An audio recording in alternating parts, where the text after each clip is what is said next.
იპოთეკური დავალიანების მქონე მოქალაქეებმა დღეს აჭარის მთავრობის სახლთან სოლიდარობის აქცია გამართეს. მათ ხარდაჭერა დედაქალაქში გამართული აქციის მონაწილეებს გამოუცხადეს. მოქალაქეები აღნიშნავენ, რომ დანაპირების მიუხედავად ხელისუფლება გამოსახლების პროცესს განაგრძობს. აქციის მონაწილეები მოითხოვენ ხელისუფლებამ დაბალპროცენტიანი და გრძელვადიანი სასხების გაცემა ყველა იპოთეკით დაზარალებული მოქალაქისთვის უზრუნველყოს.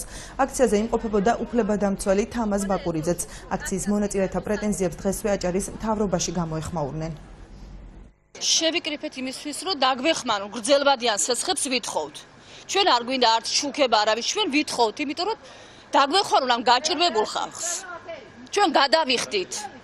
რა გახდა ასეთი პრობლემა, რომ გაჭირებულ ხალხს გამოგვიყონ თანხები, გადავიხდით ჩვენ ვიმუშავებთ ყველა, არავის შუქება არ გვინდა ჩვენ. წინასაარჩევნოდ მათ უთხრეს ხალხს, რომ ის რაც თქვენ წაგართვათ სააგაშვილმა და 9-წლიანმა მმართველობამ და მათმა ბანკებმა ყველაფერ ამას დაგიბრუნებთ. აი ამ დანაპირების შესრულებას ითხოვს ეს ხალხი. დაბალპროცენტიანი გრძელვადიანი კრედიტები. თუ ამის გაკეთება ამ ეტაპზე რაღაცის გამო ან ვიღაცის გამო შეუძლებელია, ის მაინც გააკეთოს, რაც წინასაარჩევნოდ აი ეხლა დაპირდნენ, რომ შევაჩერებთ გამოსახლებებს.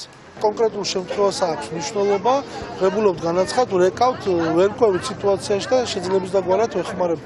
ეხლა ის რაც პროგრამა განხორციელდა და მე ბოლო მონაცემებით როგორც ვიცი 15-მდე სესხის დამტკიცება მოხდება ახლა მომავალში ბანკმა უკვე როგორც ვიცი გადაწყვეტილება მიიღო და კომისიის წესით გადავწყვეტ ამას სავარაუდოდ ეს 15 ოჯახი დაკმაყოფილდებოდა ჩვენ ვფიქრობ იმ პროგრამის ფარგლებში მაქსიმალურად ოჯახებს დავეხმარებით.